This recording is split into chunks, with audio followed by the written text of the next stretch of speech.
interview mo. Parang di ba yung last time was Cristo. Ngayon, ano yung mga bago sa'yo? I heard may bago kang single, which is Sana, and your favorite. Yeah, yun. Kaya exciting sa akin kasi first time kong magkakaroon ng Tagalog single in my whole career. And brief story behind the choice of song and who wrote it. As usual, I wrote the song again. Because as some people would know, especially those people that have been following me, parang second signing ko to sa Viva. I started out when I was a kid and I released an entire album sa Viva many years ago. And then I stopped, tinapos ko muna pag-aaral ko, and then eventually I went indie. Nakapag 35 movies ako actually. A lot of Cinemalaya, Cinema One, True Cinema, etc. And TV shows as well. And then 2018 is when officially bumalik na ako sa Viva. And I started out with a single last year, yung You Are The One, which I would say for a returning artist did pretty well. Kasi we were played nationwide, over 100 stations, thank God, and thank you Viva. And so ngayon naman, for the first time, I've decided na gusto ko maglabas ng Tagalog song kasi after all, Pinoy tayo, and syempre, dapat talagang i-represent yung sarili, so yun ang ginawa ko. And another first for me is the fact na ever since kasi, lahat ng mga songs ko, it's always about being in love. It's always about being perfect, about everything. Na feeling ko yung ibang tao di na nakaka-relate. Kasi hindi naman lahat ng tao ay in love or swerte sa pag-ibig. So I went to something that's more realistic for everyone. So yung tinakal ko dito is heartbreak. Which is something na I've also experienced. Never ko lang naisip isulat dati. So for the first time, in-address ko naman yung kabila ng buhay na... May specific experience ba o parang... Yes.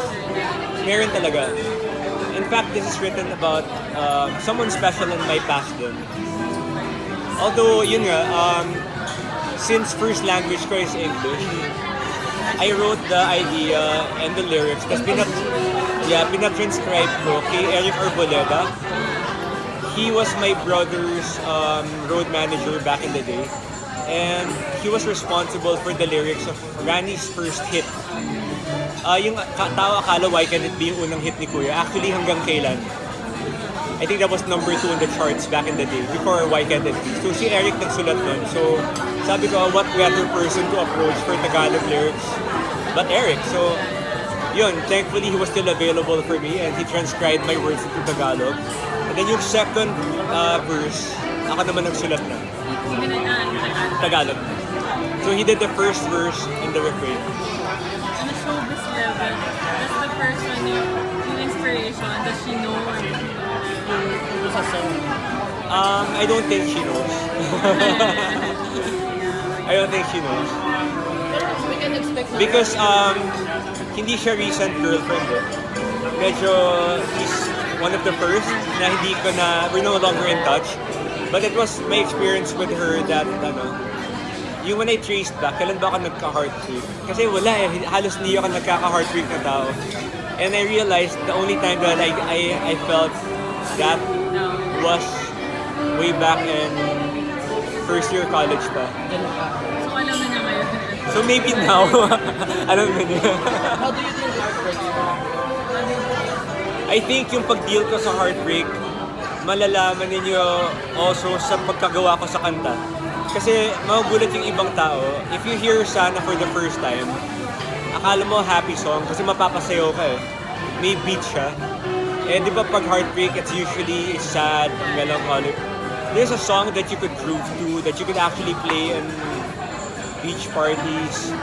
Pero if you listen, malungkot pala yung kwento. Kasi para sa akin, every negative incident in your life should be treated with strength and positivity and moving forward. Kasi hindi ka pwedeng mag-dwell na lang sa past. So the way I deal with life is the way I illustrated it through my music. Ask for a sample. Kahit yung favorite line, two lines lang sa Sana. Yeah, I think favorite line, no? Kay ganda ng pagdating mo sa buhay ko, parang langit sa piling mo. So, kasi parang everything was positive, and then it goes, siguro'y di tayo para sa isa't isa, kaya nilisan mo ako, ngunit sana tayo pa rin. So, parang you're dealing with reality na ba't mo pipilitan if you're not meant to be? Parang for me, kung may heartbreak, kung mag-break ka, it's useless to blame the girl or yourself. Just think of it as you're not meant to be. So, less pain, di ba? And you learned you have another single for in time for Christmas. Yeah. And it's such a coincidence. I didn't plan it. But then, if you hashtag Sana, it's S-A-N-A. S-N. And then my single is SN too. It's Silent Night. So, ano yung kakaiba dito sa version mo ng Silent? Silent Night naman, it's parang sa akin, magandang naging fruits ng medyo pagiging pasaway ko. Kasi somebody advised me to cover a Christmas song. And what they wanted was like a classic version.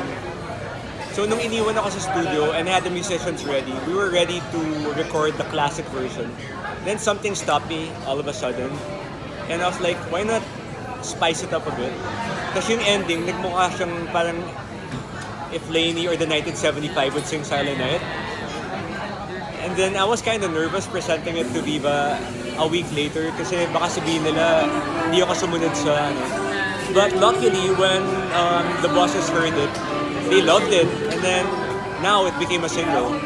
Actually, napapanood kasi yung mga music video yung parang more on gano'n na din ang tunog eh. Yeah. And I'm happy din kasi ngayon medyo nagkaroon na rin ako ng niche kasi ever since my teen days, I was pegged as the younger version of Raymundo. So they were expecting me to sing like Why Can't It Be, etc. Which is what I did kasi I mean I was young, I had no background, so I had to hang on to what was available and what people wanted me to do.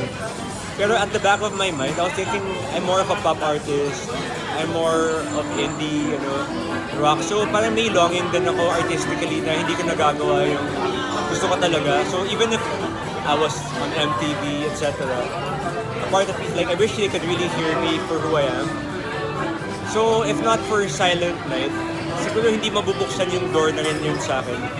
That's why I said I should rebel or like regret it. So if they didn't want it, they could tell me na di nila i-release. Pero since nagustuhan nila, ngayon, ganoon na rin ako. Sa dami ng Christmas song, bakit Silent Night? Kasi there are only around 12 songs that are under the public domain. Otherwise, we'd pay like millions of dollars. Kasi yung matagal na yung circle na parang... Hindi. Talagang may listahan ng Christmas songs na pwede mong gawin na hindi ka magbabayad ng royalty. That's why parang may was siya na cover. Silent Night, Come All You Faithful, konti lang. And then, naisip ko na yun yung pinaka-pwedeng baliin ng konti in terms of musicality and arrangement. You said kasi kanina na ito yung parang rebellious aspect. Yeah. Ano ba yung nasa playlist mo talaga? Kasi di po associated ko with mga music. In my playlist right now, I have Lainey, I have the 1975, I have Prince, I have BTS, I have NCT Dream, and I have Missy Elliott.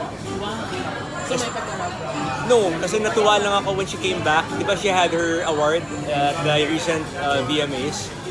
So parang nag-throwback ako ng konti. And